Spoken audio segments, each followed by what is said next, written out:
A'udzubillahiminasyaitonirrajim. Bismillahirrahmanirrahim. Alhamdulillahirabbil alamin wassalatu wassalamu ala asyrafil anbiya'i wal mursalin wa ala alihi wa sahbihi ajma'in. Subhanaka la ilma lana illa ma 'allamtana innaka antal alimul hakim. Allahumma rabbi shrah li sadri wa yassir li amri wahlul 'uqdatam min lisani yafqahu qawli. Alhamdulillah, syukur kepada Allah SWT yang Allah pertemukan kembali kita setelah 2-3 tahun terhenti dan dipertemukan dalam satu majlis yang sangat mulia, iaitu majlis ataupun daurah untuk tafhim Al-Quran, untuk memahami Al-Quran dengan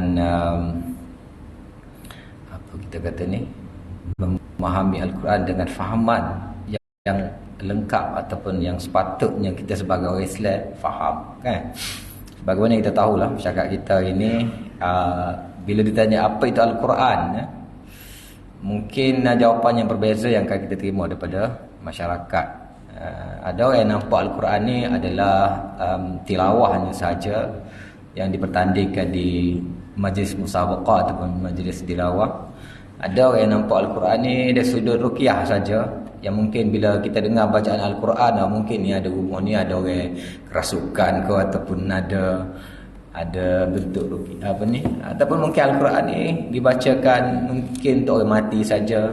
Tak, kita boleh bayangkan bila bangun pagi esok, semua channel TV pasal Al-Quran, semua orang share bacaan Al-Quran. Mungkin ada orang mati, orang besar, orang ternama mati, mungkinlah, kan? Jadi berbagai jawapan yang mungkin bila kita dengar, bila kita tanya apa itu Al-Quran, walhal itu semua bukan Al-Quran, itu hanya peringkat bacaan. Al-Quran sebenar ialah seperti mana yang kita belajar inilah, untuk memahami Al-Quran dengan pelbagai ilmu, alat untuk memahaminya. Dan slot hari ini ataupun yang terakhir ni pada daurah kita kali ini, sebagaimana yang telah kita lalui 2 tahun sebelum ni, ialah usul tafsir. Usul tafsir.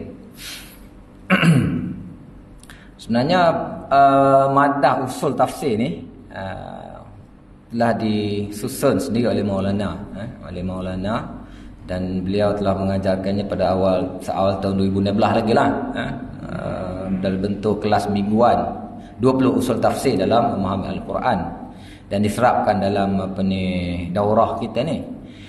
Dan anak ditugaskan untuk mengajar madah ini. Daripada satu sudut agak rengek lah, agak rengek untuk anak. Sebab apa? Sebab nota pun tak perlu buat dah, PJ nota Maulana je. Rengek lah daripada sudut, nota sudah siap. Tapi daripada sudut yang lain agak berat lah, sebab nak ambil madah dia, ambil madah Maulana. Tak apalah, setakat mana kemampuan yang ada, insyaAllah kita sama-sama kongsi pada majlis kita ini ataupun pada kelas kita ini, itu 20 usul tafsir, ataupun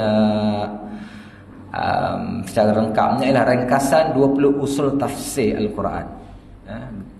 Sebenarnya adakah 20 saja? Sebenarnya banyak, tak semestinya 20. Pelbagai bentuk usul mungkin telah ditemui ataupun dibuat oleh para ulama. Tapi hak penting, hak kita dapati bahawa hak ni seharusnya ada, sangat penting untuk memahami Al-Quran adalah 20 usul ni.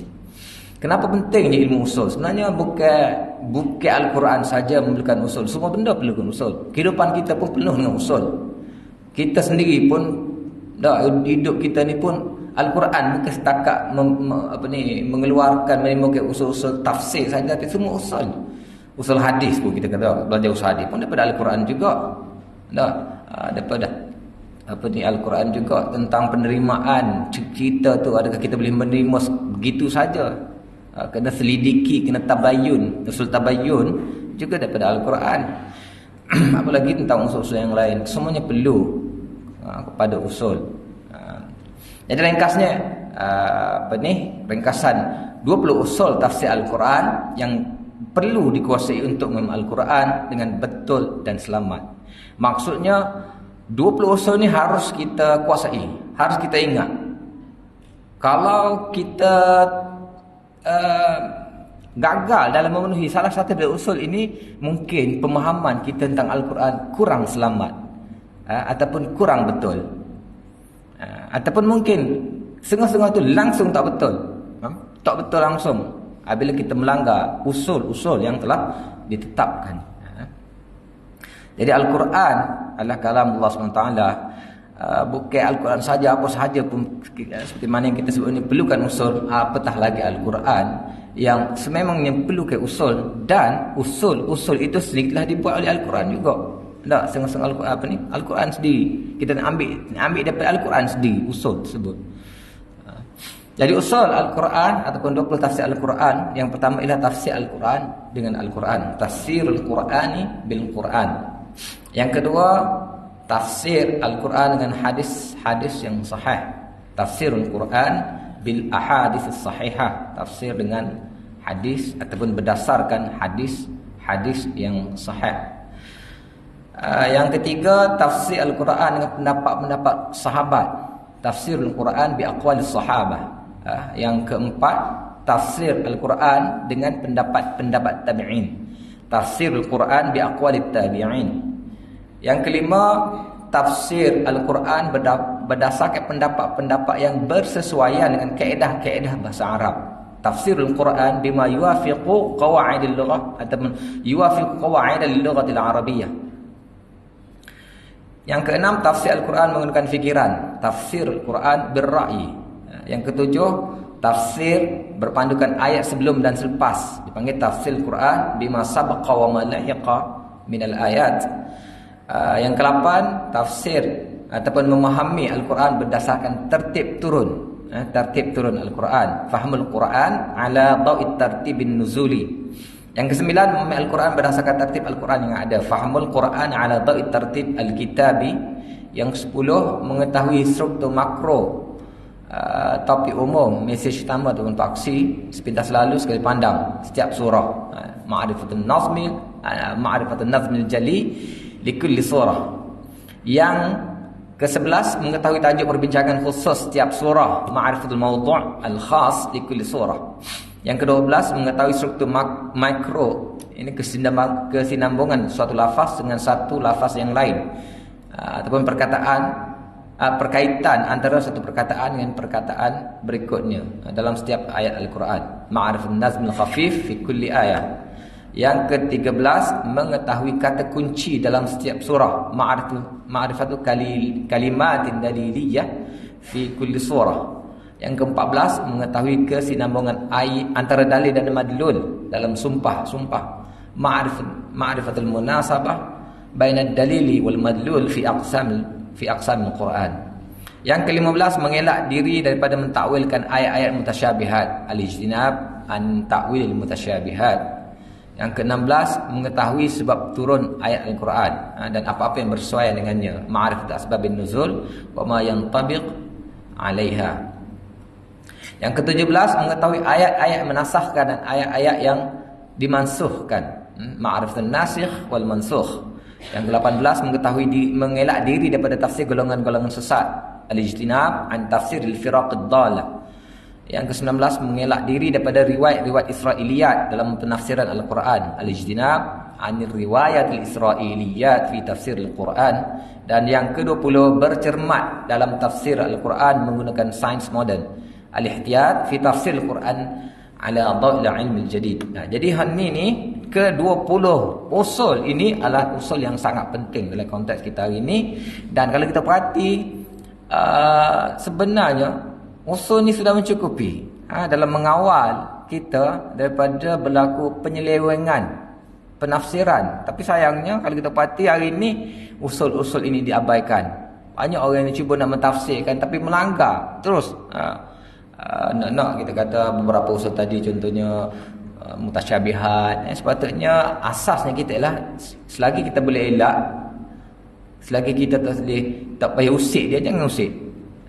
Itu yang kita tak bagi, itu yang kita usik. Kecuali kalau ilmu dah penuh. Baik. Anda percaya semua dah ada notanya. Cuma sebab oleh kerana nota ni sama jugalah dengan nota-nota dulu, jadi anak tak print banyak lah. Sebab ada sebagai dah ada kan. Jadi kalau ada tak cukup boleh di inilah, kalau ada tambahan. Okey, jadi nota kita masih nota yang dulu lagi.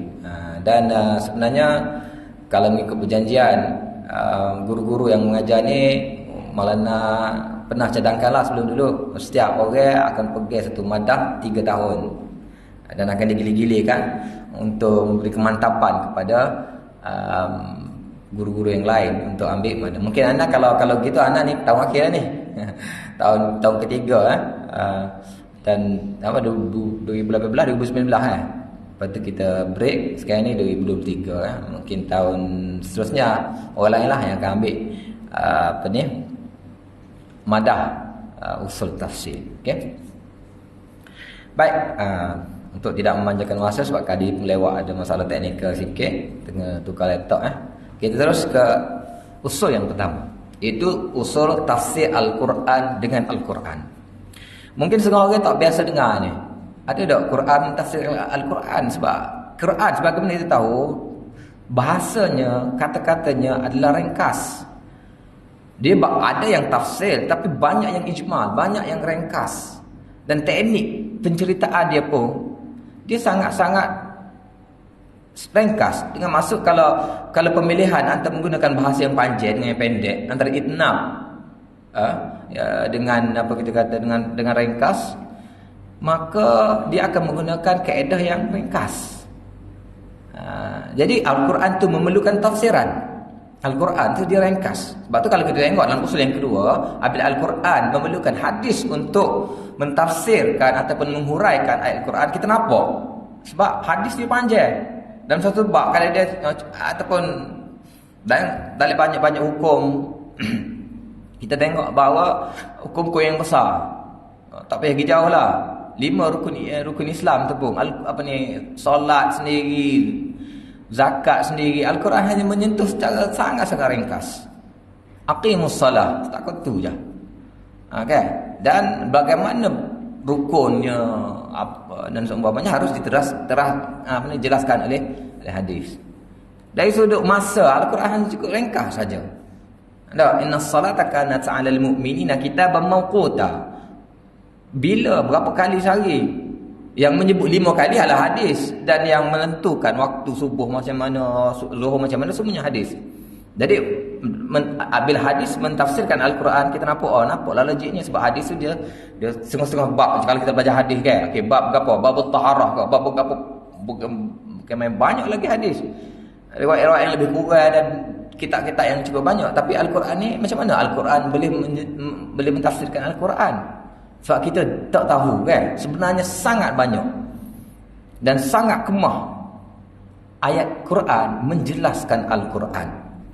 Kadang-kadang kita tak rasa. Sebab itu pentingnya daurah seperti ini. Contohnya bila kita baca surah Al-Fatihah sendiri. Bila kita baca ihdinas siratal mustaqim, tunjukkanlah kami ya Allah jalan yang lurus. Apa itu jalan yang lurus? Apa tafsiran untuk as-siratal mustaqim? Kita mungkin mencari al-hadis, mana tafsiran as-siratal mustaqim dalam hadis ataupun dalam pendapat para ulama. Tapi kita sepatutnya kita tengok Al-Quran dulu, sebab ada tafsiran as-siratal mustaqim dalam Al-Quran sendiri. Contohnya wa'ani'buduni hadza siratun mustaqim. Wa'ani'buduni hadza siratun mustaqim. Danlah kamu semua menyembah aku. Inilah jalan yang lurus. Jadi as-siratal mustaqim adalah ibadah. Ibadah kepada Allah Subhanahu wa taala. Itu as-siratal mustaqim yang dijelaskan oleh Al-Quran sendiri. Dan macam mana caranya? Apakah ibadah tersebut? Baca lagi Al-Quran menyebut siratal ladzina an'amta 'alaihim ghairil maghdubi 'alaihim. Jalan orang-orang yang kami beri nikmat kepada mereka. Masih lagi ijmal, masih lagi tak nampak siapa alladzina an'amta 'alaihim. Apa cara ibadah alladzina an'amta 'alaihim? Siapakah mereka? Supalah kita kata kita nak tahu, kita nak bina bisnes yang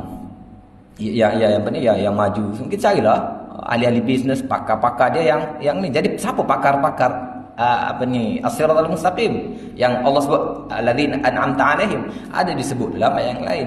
Tak, siapa an'amta alaihim tu minan nabiyyin was-siddiqin wasyuhada'i was-salihin. Jadi hanya bermain antara Al-Quran sahaja sebenarnya banyak, cuma kita tak pernah. Tak, sekarang ni alhamdulillah ada kuasa ataupun Maulana Nasir telah mengadakan kelas tafsiran Al-Quran dengan Al-Quran ni, kan?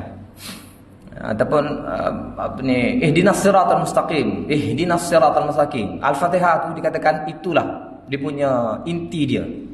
Yang kita baca surat Al-Fatihah, inti dia ihdinas siratal mustaqim. Tunjukkanlah kami, berilah pedoman kepada kami, berilah hidayah. Mana hidayahnya? Lepas itu saja, lepas amin zalikal kitab la raiba fihi hudan lil muttaqin. Kita kaitkan sama-sama ayat Quran, sebenarnya cukup banyak. Jadi hak ni usul yang pertama ialah mentafsirkan Al-Quran dengan Al-Quran, memahami Al-Quran melalui huraian dalam ayat yang lain. Al-Quran juga menghuraikan Al-Quran sendiri. Dan ini adalah usul yang sangat penting untuk mendapat kefahaman kita tentang Al-Quran, sebab ditafsirkan oleh Al-Quran sendiri. Kenapa usul ini sangat penting? Antara faktornya ialah Allah sendiri sebagai mutakallim, Allah sebagai mutakallim, sebagai pengucap, sebagai penutur kepada kalam ataupun kata-kata itu, dialah yang lebih memahami maksudnya. Nah, itu secara logik lah. Secara logik kita tak payah kata-kata siapa. Jadi apa cara yang paling mudah? Tanya tu dia sendiri lah. Ya. Jadi Allah ni tanya Allah sendiri lah. Kita tak payah kalam Allah, tanya Allah sendiri. Ada jawapan pada Allah? Ada. Perhati dalam Quran, akan ada insya-Allah jawapannya. Kalau tak ada dalam Quran, kita cari dalam hadis. Sebab apa? Hadis pun juga perintah Allah untuk Nabi sampaikan. Ada dalam itu sendiri dah. In tanaza'tum fi syai'in farudduhu ila Allah war Rasul. Kalau kamu bercanggah, berselisih pendapat pada satu perkara, fi syai'in, mana-mana apa jua masalah pun, farudduhu ila Allah, maka kamu hendaklah kamu hendaklah rujuk pada Allah. Macam mana nak rujuk pada Allah? Macam mana rujuk pada Rasul? Quran lah. Quran dan hadis. Ada jawapannya. Bila Allah SWT suruh kita rujuk, bila Allah suruh kita tanya, ada jawapannya. Maksudnya dalam Quran tu ada jawapannya lah. Itu yang pertama. Yang kedua, Al-Quran kadang-kadang menyebut satu secara ijmal, kadang-kadang menyebut secara tafsil. Ini memang style Al-Quran. Ada-kadang dia sebut secara ijmal, macam tadilah. Macam tadi, ihdinas siratal mustaqim, siratal ladzina an'amta alaihim. Dia sentuh dulu secara ijmal. Sebab tu kita akan jumpa pula tempat yang dia tafsilkan cerita tersebut, iaitu alladzina an'amta alaihim minan nabiyyin was-siddiqin wasyuhada'i was-salihin wa hasuna ulaika rafiqa. Begitu juga dengan ayat yang lain. Banyak kata ada yang dia jelas, ada yang dia detail, ada yang kita perlu pada tu, tak perlu pentafsiran. Dah detail dah. Ada hukum-hukum yang kita kata tentang kita kata apa, wanita-wanita yang haram untuk kita kahwini. Disebut secara detail kan. Hurimat alaikum ummahatukum wa banatukum wa akhawatukum wa ammatukum wa khalatukum wa banatul akh wa banatul ukht. Sampailah akhir ayat. Dah detail dah. Itulah perempuan-perempuan yang kita tak boleh haram.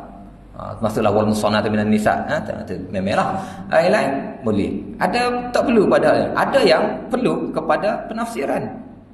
Dan penafsiran tersebut sama ada dengan Al-Quran sendiri ataupun dengan hadis. Jadi Al-Quran ada yang dia sebut secara ijmal, ada sebut secara detail. Sebab itulah tempat ijmal mungkin boleh didetailkan dengan tempat yang tafsil. Okey. Jadi yang mula-mula sekali Al-Quran, sebab itu yang paling autentik lah kita kata dah. Sebab dia sendiri. Yang ketiga, tiada sebarang pertentangan antara perkataan atau ayat dalam Al-Quran. Kesemuanya saling menjelaskan satu sama lain. Jadi Al-Quran ni dia saling menjelaskan, tak ada pertentangan, dan dia juga royak. Walau kana min afala yatadabbaruna al-Quran walau kana min 'indi ghairillah lawajadu fi ikhtilafan katsira. Tidakkah kamu tadabbur, perhatikan Al-Quran? Kalaulah Al-Quran ini bukannya datang daripada Allah, nescaya kamu akan dapati banyak percanggahan antara satu sama lain. 30 juzuk cukup banyak untuk kita boleh cari kalau itu karya manusia. Tapi kalau karya manusia yang lain, buku senipis, buku yang sangat nipis pun kita boleh cari. Ada benda tak kena. Tak, karya hebat secara mana pun. Tak apalah kita tengok apa dalam karya tulisan ke, filem ke tak. Review filem hebat secara mana pun, kalau filem tak ada ni, tak salah aku filem hebat sekali pun mesti ada benda-benda yang boleh dikritik. Tak ada yang perfect. Sebab itu adalah alamat ataupun tanda manusia. Tapi karya Allah yang maha hebat ini tidak akan berlaku sebarang percanggahan. Walaupun cuba dicari sampai ke hari ini. Nah, kadang-kadang kita buka web-web yang ialah web-web nakal tak. Cuba nak mencari kesalahan Al-Quran. Ada sampai sekarang pun, tapi benda tu terjawab. Benda tu bukan masalah pun, cuma kita tak tahu. Kadang-kadang benda yang cukup simple tak. Inna rahmatallahi qaribun minal muhsinin. Dia kata tengok ni, inna rahmatallahi qaribun. Mana Quran kata Quran bahasa yang paling tinggi, bahasa yang ni. Sini pun salah, dari segi nahwu, basic pun salah. Rahmat adalah muannas, ada ta marbutahnya. Kenapa qaribun? Salah ni sepatutnya inna rahmatallahi qaribatun minal muhsinin. Ada, kita jumpa lagi benda-benda lagu tu ataupun banyak lagi. Tapi tak semuanya bukan, bila kita perhati, bukan kekurangan, malah kelebihan. Dari bab iltifat, orang tak faham dah. Ada seorang pengkaji yang dia bukan mencari kesalahan pun. Dia cuba mengkaji Islam dan dia tengok dalam sirah Nabi, dia kata saya cukup teruja dengan sirah Nabi, tapi di Al-Quran sangat memeningkan saya sebab iltifat Al-Quran. Semata kecek kita semata kita tak daripada ni tu ke sana ke sini tak. Cara hukum apa? Hukum syariat dia bagi tentang cerita umat terdahulu, tiba-tiba cerita pula tentang kekeluargaan. Jadi pening dia. Sedangkan iltifat sebegitu kalau diperhati dengan halus lebih tinggi, sehingga sebab inilah yang memeningkan ataupun yang dipanggil mukjizat, memeningkan orang Arab zaman dahulu. Sebab mereka rasa mereka adalah ataupun zaman mereka adalah zaman kemuncaknya bahasa. Memang lama itu zaman kemuncaknya bahasa. Sampai sekarang lagi bahasa zaman dulu menjadi bahasa yang paling kemuncak, sehingga syair-syair as-sab'ul mu'allaqat masih diajar sampai sekarang sebab tingginya bahasa. Pening, dia tak boleh nak menjawab, dia tak boleh nak komen satu pun tentang kesalahan dalam bahasa Al-Quran.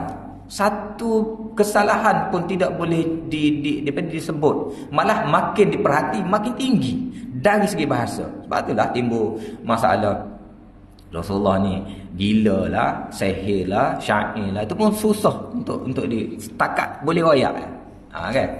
Jadi Al-Quran dia tidak ada sebarang pertentangan. Walau kana min 'indi ghairillah la wajadu fi ikhtilafan katsira. Jadi saling menjelaskan antara pertentangan yang kita nampak. Kita kadang nampak macam ada pertentangan. Tak. Kadang contohnya ayat kita kata biasa disebut manusia itu dicipta kadang-kadang min tinil lazib, kadang min salsalin min hama'in masnun, lagi min apa lagi. Jadi ni banyak. Kadang-kadang kata tanah yang kering, kadang-kadang kata tanah yang berbau, kadang-kadang kata tanah terbakar. Anda pernah tak baca satu artikel dijawab oleh seorang ulama Indonesia. Lama orang anda baca tak ingat nasib. Comel jawapan dia, sangat comel jawapan dia. Cuma tak ingat soalan tu timbul daripada orang Kristian. Sebab itulah dalam bab menjawab Kristian ni kita tak lawan Indonesia, sebab dia berhadapan kita taklah berhadapan sangat kan. Maknanya tak ada boleh jawab semua, malah semakin dijawab semakin kemah, semakin tinggi nilai yang kita akan bagi kepada Al-Quran tersebut. Di bawah ini ada ribuan contoh yang terdapat dalam Al-Quran. Antara dua contoh antara ribuan contoh yang terdapat Al-Quran. Okey, contohlah. Contoh apa ni? Contoh maksudnya Al-Quran saling menjelaskan satu sama lain. Antaranya ayat 3 surah Ad-Dukhan menceritakan bahawa Al-Quran diturunkan pada satu malam yang diberkati. Inna anzalnahu fi lailatin mubarakah. Inna anzalnahu sebenarnya kami turunkannya. Nya tu apa? Kembali kepada ayat sebelumnya, iaitu kitab tu Al-Quran lah. Fi lailatin mubarakatin, pada satu malam yang penuh berkah. Apakah malam itu? Ke situ disebut secara ijmal. Disebut satu fi lailah, satu malam. Malam itu adalah malam Al-Qadar. Jawab oleh surat Al-Qadar. Inna anzalna fi lailatul qadr. Dan bila bulan malam Qadar tu dijelaskan pula dalam surah yang lain, dalam surah Al-Baqarah. Kami turunkan pada bulan Ramadan, syahrul Ramadan alladzi unzila fihi al-Quran. Sebab itulah kita tengok ataupun Al-Quran ni kita kadang-kadang tak perlu cari lain. Tak Quran dulu. Tak ada tempat lain. Tak ada Al-Quran. Barulah lagi step yang kedua cari dalam hadis. Ini kita hadis pun tak, Quran pun tak. Ulama-ulama salaf ataupun para tabi'in pun tak. Terus ke tafsiran yang mana-mana pun tak tahu tak. Tak boleh, kena kadang-kadang tafsiran tu ada dah dalam Al-Quran. Ambil yang tu saja. Ini contoh yang jelas lah kita kata. Pun begitu, jelas lagu ni pun masih ada orang yang mentafsirkan yang tak merujuk pada Al-Quran. Sebab ada tafsiran mengatakan inna anzalna fi lailatin mubarakah tu adalah malam nisfu Sya'ban. Malam 2 minggu lepas apa ni? Seminggu lepas. Pagi lepas dah. Ada tafsiran yang mengatakan bahawa lailah mubarakah lah nisfu Sya'ban. Sedangkan Al-Quran menyebut malam itu adalah malam Qadar, dan malam Qadar itu adalah pada malam ni. Bila-bila ada jelas ni pun masih ada lagi. Apalagi kalau tak ada jelas. Maksudnya kita akan sentiasa berhadapan dengan tafsiran-tafsiran yang jauh melencong daripada usul. Sebab itulah kita kena pergi usul. Sebab kita takut-takut terkena ataupun berpegang dengan tafsiran ni tak ada usul. Banyak sangat tempat kita tak perlu tengok jauh. Tempat kita pun kadang-kadang tafsiran yang lari daripada usul. Okey. Baik, yang seterusnya yang kedua, contoh yang kedua, Al-Quran acap kali menyebut bahawa manusia itu mendapat balasan bagi segala usahanya sama ada di dunia ataupun akhiratnya. Siapa yang mencari di dunia saja, dia tidak akan mendapat apa-apa di akhirat. Untuk mendapat sesuatu sama ada di dunia atau di akhirat perlu ada usaha. Al-Quran menggunakan perkataan harf untuk usaha pencarian di dunia dan akhirat. Jadi dalam bab mencari, berusaha ataupun kita kata nak mendapatkan ni, Al-Quran menggunakan perkataan harf. Harf itu maksudnya tanaman. Dan tanaman tu sebenarnya ialah tanaman. Contohnya kita nisa'ukum harthul lakum, tanaman. Maksudnya kita mendapat sesuatu tu dalam bentuk kita menabur benih, ada, dan menunggu hasilnya. Harth asalnya gitulah asalnya.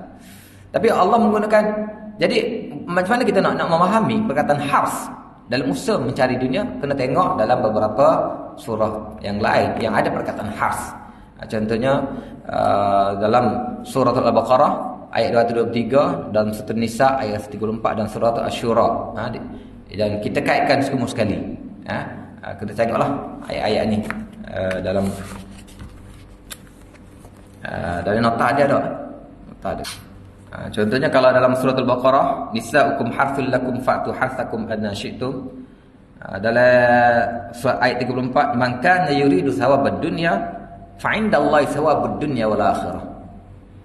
Okey. Dan man kana yuridu harthal akhirah nazid lahu fi man kana yuridu harthal akhirah nazid lahu fi harthi. Jadi nak dunia, nak akhirat, man kana yurid, siapa nak dunia dan akhirat, kesemuanya Allah menggunakan perkataan harf.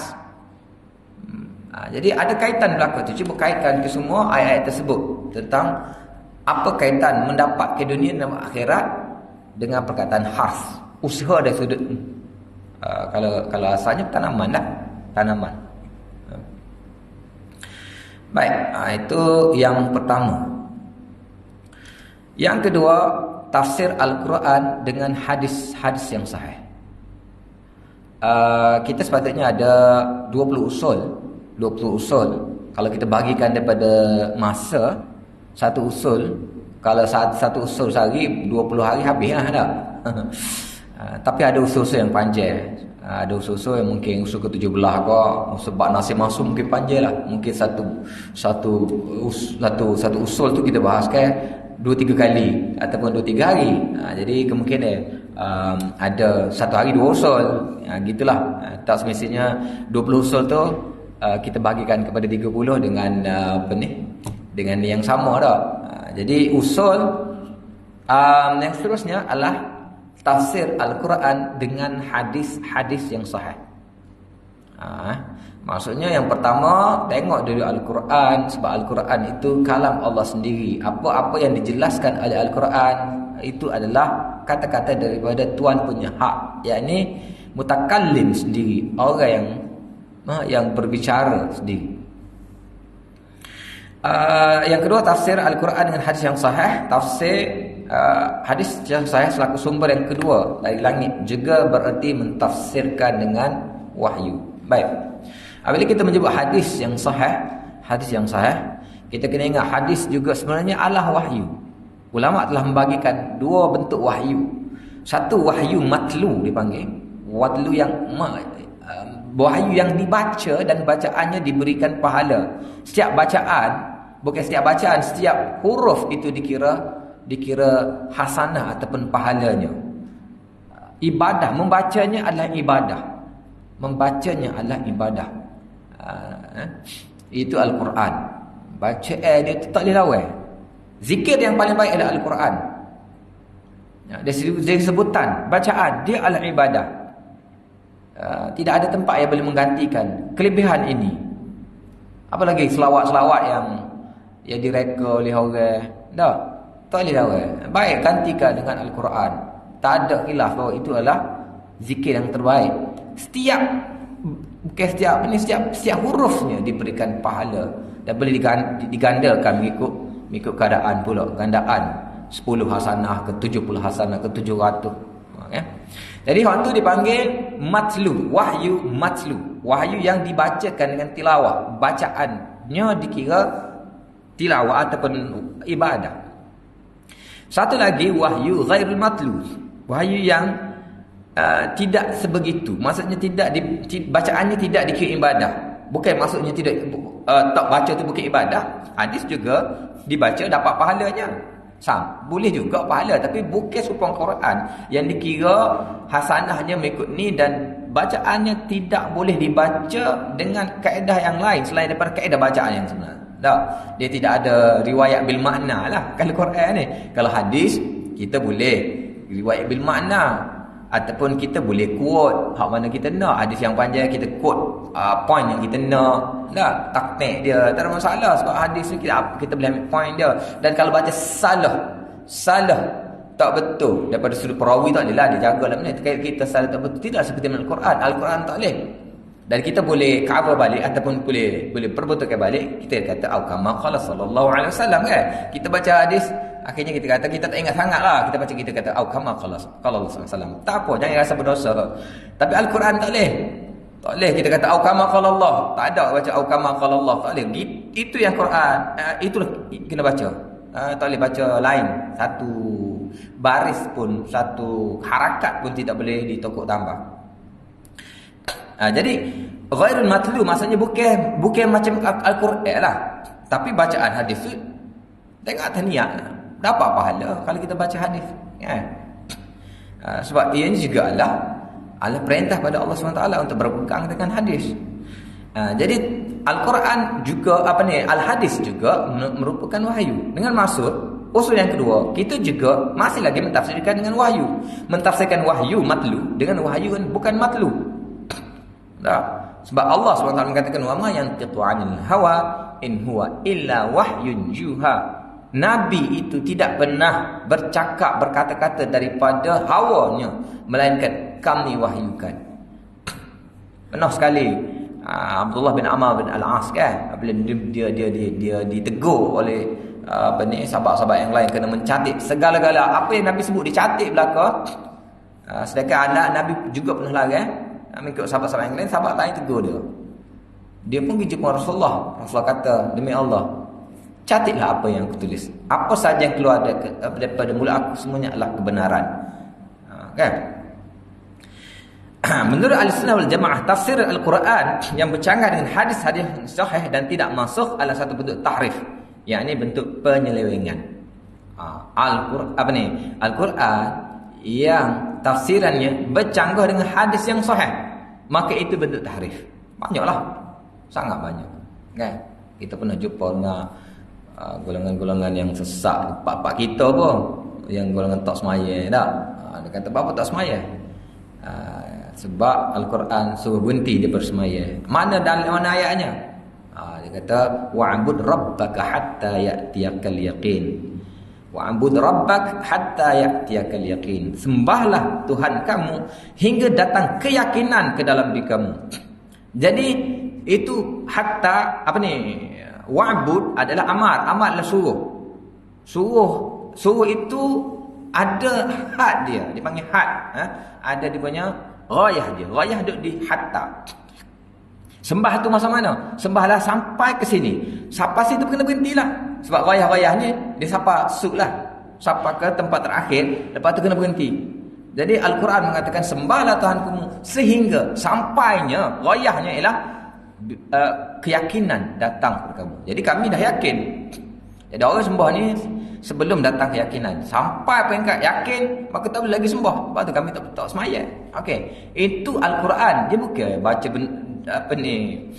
kitab ataupun sumber-sumber yang lain. Dia baca Al-Quran, tapi tafsirannya itu melencong. Jadi tafsiran yang melencong, yang jauh daripada hadis yang sahih, maka itu dikira sebagai tahrif. Jadi penyelewengan makna Al-Quran. Tahrif ni ada banyak bentuknya. Ada tahrif dah kalau macam Kristian ke, dia punya Bible ataupun kitab dia banyak tahrif berkisah makna, tapi tahrif perkataan tu sendiri. Ada tahrif kalau apa ni Taurat ataupun Yahudi, tahrifnya lebih kepada makna. Teks asalnya masih dikekalkan, tapi tahrif makna. Jadi hak ni tahrif makna ni, tahrif maknawi. Banyak juga yang berlaku bila kita tidak mengambil, tidak berpegang dengan usul yang sebetul. Tafsir Al-Quran dengan hadis-hadis saya juga perlu kerana yang pertama, salah satu tugas Nabi SAW ialah menghuraikan maksud-maksud Al-Quran. Allah berfirman, anzalna ilaika dzikra litubayyana lin-nas ma nuzila ilaihim. Sungguhnya kami turunkan kepada engkau Muhammad Al-Quran ini litubayyina lin-nas ma nuzila ilaihim, agar kamu jelaskan pada manusia apakah yang diturunkan kepada mereka. Jadi tugas menjelaskan Al-Quran, menghuraikan Al-Quran adalah tugas Nabi. Sebab itulah kita kena pergi hak Nabi. Dalam tafsir kena tengok sebab Nabi adalah penghurai dia. Nabi adalah penghurai dia. Kalau kita beli satu alat yang canggih, ada problem alat, kita akan cari technician dia, kita akan cari engineer dia. Kita tak cari pemain kampung. Bolehlah kalau motor kak lah. Tapi kalau satu kita beli Tesla lah kan, takkan kita berani kita suruh pemain kampung. Jadi siapa yang bertanggungjawab, yang diberi gaji oleh syarikat tersebut untuk bagian ni, carilah ni engineer dia, technician dia. Jangan cari orang yang salah. Salah lah. Jadi yang pertama, sebab Nabi SAW adalah orang yang menghuraikan Al-Quran. Yang kedua, Nabi SAW sebagai pemutus hukum antara manusia. Nabi diberi authority untuk menjatuhkan hukum Al-Quran. Hukum itu hukum Al-Quran lah kepada manusia. Ini tugas Nabi juga. Bagaimana firman Allah Ta'ala, inna anzalna ilaikal kitaba bil haqqi litahkuma bainan nas bima arakallah. Inna anzalna ilaikal kitaba, kami turunkan kita ini bil haqqi, dengan kebenaran, litahkuma, agar engkau yang Muhammad menghukum di antara manusia, bima arakallah, dengan sesuatu yang Allah tunjukkan kepada kamu. Dan apakah tunjuk Allah SWT? Tunjuk melalui wahyu juga. Sebab apa? Sebab tadi kita kata wa may yantiqu an hawa in huwa illa wahyu yuha. Maknanya keputusan Nabi semua juga wahyu juga. Kata-kata Nabi semua wahyu juga daripada Allah semua. Tak lagi. Cuma akhir-akhir ini ada berlebih-lebih pula ada dalam menyatukan antara Muhammad dan Allah, sehingga Allah itu Muhammad itu tu mengarut juga tu kan. Yang ketiga, Al-Quran sampai kepada kita melalui Nabi Muhammad sallallahu alaihi wasallam. Tapi banyak yang kita langgar usul ni, terus ambil daripada syekh-syekh, guru-guru ataupun tokoh-tokoh yang terutamanya kalau ada percanggahan lah. Kalau ada percanggahan, kalau tak ada percanggahan, kalau tokoh-tokoh ataupun agamawan, guru-guru yang mursyid, tak ada masalah. Tapi kalau ada percanggahan, kita tak boleh utamakan orang lain selain daripada dia, sebab dia datangnya daripada dia. Jadi tak boleh kita kata, yalah, ada pendapat yang terlalu mengatakan bahawa bila Nabi ke kanan, guru ke kiri, kita ke kiri, itu adalah inilah pelanggaran usul yang boleh membuatkan kita lari daripada memahami Al-Quran. Langgar usul akan lari pahaman kita. Sebab apa? Sebab memahami Al-Quran tidak boleh tidak melalui usul. Baik, yang seterusnya, banyak sekali perintah Allah dalam Al-Quran datang secara ijmal. Hadis-hadis Rasulullah mentafsirkannya, seperti perintah sembahyang, zakat, memotong tangan pencuri dan lain-lain. Ini banyak, sangat-sangat banyak ni. Sangat-sangat banyak. Tak?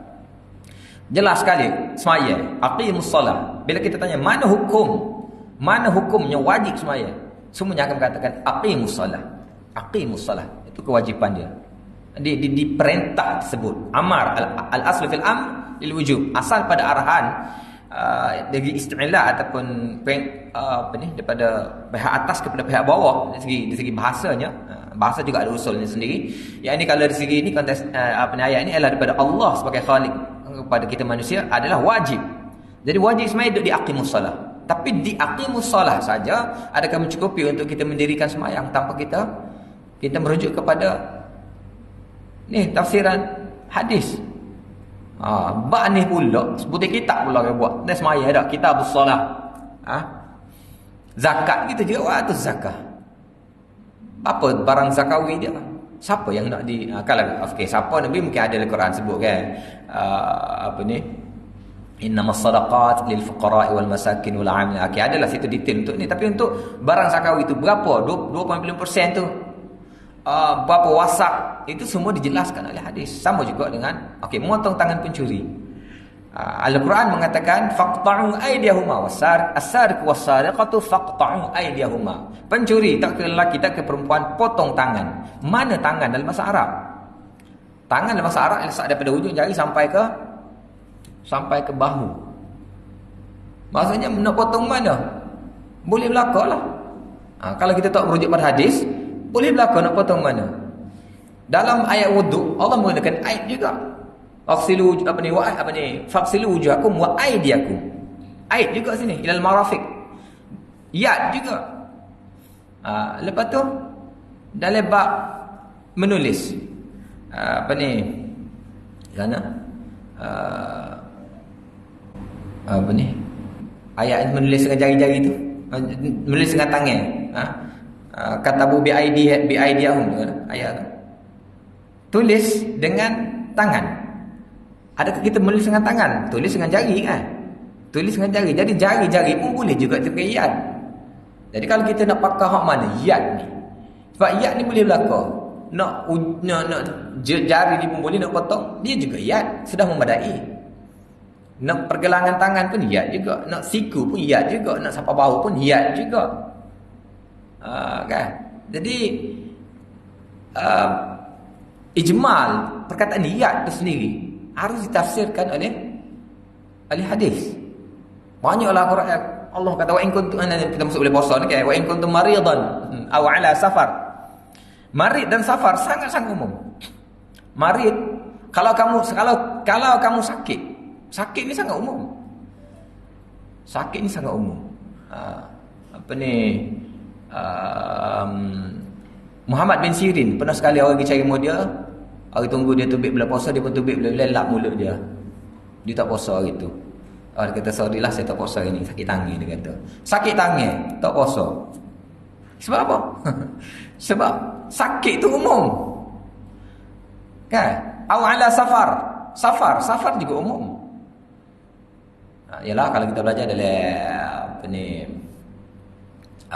dalam fiqh adalah tubiknya 81 km ke 2 marhalah semua. Tapi perkataan safar sendiri sebenarnya ada umum. Safar sebenarnya umum. Sebab itulah dalam bab kita nak qasar semaya tu masih lagi menjadi khilaf di antara ulama, sebab masih belum kita kata tak jumpa satu statement yang jelas menunjukkan bahawa safar itu mesti daripada ni ke ni, dia mesti daripada beberapa kilometer dan seumpamanya. Tak, sebab safar tu sangat umum. Hadis lain menjelaskannya. Cari hadis dia ada jumpa Nabi main 11 kilometer. Ada kata dok tu itu 11 kilometer baru RNR baru. RNR tu situ tu. Ada yang mengatakan siapa sini. Jadi sebab apa timbul tu? Sebab safar adalah umum. Jadi Al-Quran dia banyak menggunakan ijma' dan pendetailan dia rujuklah pada hadis. Di bawah ini dikemukakan dua contoh mentafsirkan Al-Quran dengan hadis yang sahih. Okey. Yang pertama perkataan zulm. Perkataan zulm, zalim. Kalau dalam bahasa asal Arab, zalim ni maksudnya menempatkan sesuatu bukan pada tempat dia lah. Kalau kita belajar ada mengatakan pakai capal atas kepala itu adalah zalim. Sebab capalnya di kaki bukan di kepala. Sekarang ni banyak capal di kepala. Okey. Maksud zalim adalah meletakkan sesuatu bukan pada tempatnya. Okay. Ataupun ketidakadilan. Tapi dalam Al-Quran ia dipakai dengan beberapa erti yang lain. Daripada hadis Bukhari, ini hadis yang mentafsirkan. Contohnya az-zulm yang terdapat dalam surah Al-An'am dengan makna syirik. Allah berfirman, maksudnya hadis mengatakan bahawa zulm dengan maksud syirik. Dan tafsiran hadis tersebut berdasarkan kepada hadis yang diriwayatkan dalam Al-Bukhari. Contohnya dalam hadis tersebut menyebut Allah mengatakan alladzina amanu wa lam yalbisu imanahum bizulmin. Alladzina amanu wa lam yalbisu imanahum bizulmin. Orang-orang yang beriman yang tidak mencampur adukkan keimanan mereka dengan zalim. Apakah itu kezaliman, ketidakadilan? Bukan. Zulm di sini adalah syirk. Jadi tafsirannya adalah syirk. Berdasarkan apa? Berdasarkan dalam surah Luqman berdasarkan ayat yang keberapa dalam surah Luqman, bahawa ayat yang ke-13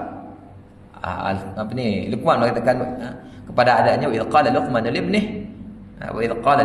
ibnih, ketika Luqman telah menasihati anaknya, ya'izu ya bunayya la tusyrik billah innasyirka la zulmun 'azim. Wahai anakku, janganlah kamu mensyirikkan Allah, sebab syirik itu adalah kezaliman yang maha besar. Dan kalau kita perhati, memang syirik adalah zalim yang sangat besar. Allah SWT tersebut dalam banyak dalam hadis kita tengok Nabi SAW mengatakan Allah bertanya, wahai hamba-Ku, aku yang menjadikan kamu, tapi kenapa kamu mensyirikkan? Kamu sembah lain. Segala nikmat yang Allah bagi kita terima daripada Allah. Alih-alih kita pergi sembah batu. Segala pengampunan, segala-galanya Allah, dia semua daripada Allah. Segala kenikmatan, semuanya datangnya daripada Allah. Tapi kita menggunakan kenikmatan tersebut, kita serahkan kepada sembahan yang lain. Tak kira lah sembahan itu dalam bentuk patung ataupun sembahan dalam bentuk sembahan lugawi, maksudnya bukan sembahan bajazi, maksudnya bukan sekat kita sembah lagu tu, maksudnya kita berikan, kita serahkan, kita pasrahkan kepada selain pada Allah. Itulah syirik. Itulah zulm yang sebenar, kezaliman.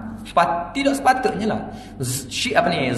Zulm adalah membuat benda yang tidak sepatutnya, meletakkan tempat yang tidak sepatutnya kepada benda yang sepatutnya tidak letak di situ. Syirik lah. Okay. Yang kedua, berdasarkan hadis yang sahih, rangkai kata sab'am minal mathani yang disebut dalam firman Allah SWT dalam surah Al-Hijr, walaqad atainaka sab'am minal mathani wal Qur'an al-azim. Sungguhnya kami telah berikan kepada engkau ya Muhammad sab'am minal mathani, tujuh yang diulang-ulang, 7 ayat yang diulang-ulang, wal Qur'an al-azim, dan memberikan Al-Quran yang sangat agung. Jadi kalau kita belajar dalam nahwu, wa itu ataf kepada benda yang berbeza. Jadi tujuh amil masa ini bukan Quran dah. Sebab wa tu menunjukkan benda yang berbeza. Ada. Sebab itulah usul dalam bahasa juga penting. Sini ada benda yang lain pula, mungkin boleh dibahaskan tempat yang lain. Sebab amil masa ni 7 yang diulang-ulang itu disebut secara ijmal ataupun disebut dalam Al-Quran dan ditafsirkan oleh Al-Hadis sebagai surah Al-Fatihah. sebagaimana yang telah diriwayatkan oleh Imam Bukhari dengan sanadnya daripada Abu Hurairah bahawa Rasulullah sallallahu alaihi wasallam sabda, Ummul Quran hiya as-sab'ul mathani wal Quran al-azim. Ummul Quran, gapo Al-Quran, Al-Fatihah lah. Al-Fatihah itu adalah 7 yang diulang-ulang. Dan satu lagi, okey, ada buah tajuk walaqad atainaka sab'an minal mathani bil Quran al-azim. Okey. Jadi itulah untuk hari ini, permulaan hari ini, dua usul yang sangat penting yang harus kita berpegang dalam mentafsirkan Al-Quran. Yang pertama, Al-Quran dengan Al-Quran. Al-Quran dengan Al-Quran. Yang kedua, Al-Quran dengan Al-Hadis. Dan bila kita pegang ini, bila jumpa ini, tak perlu pada orang lain dah. Bila kita sudah jumpa hadis yang mentafsirkan Al-Quran ataupun Al-Quran telah mentafsirkan Al-Quran, tak perlu dah cari pada penafsiran ataupun yang lain. Kecuali kalau tafsir itu juga menyokong. Tak. Kalau bercanggahan, tak adalah. Dan seterusnya usul yang ketiga, tafsir Al-Quran dengan asar sahabat. InsyaAllah kita akan sambung esok lah.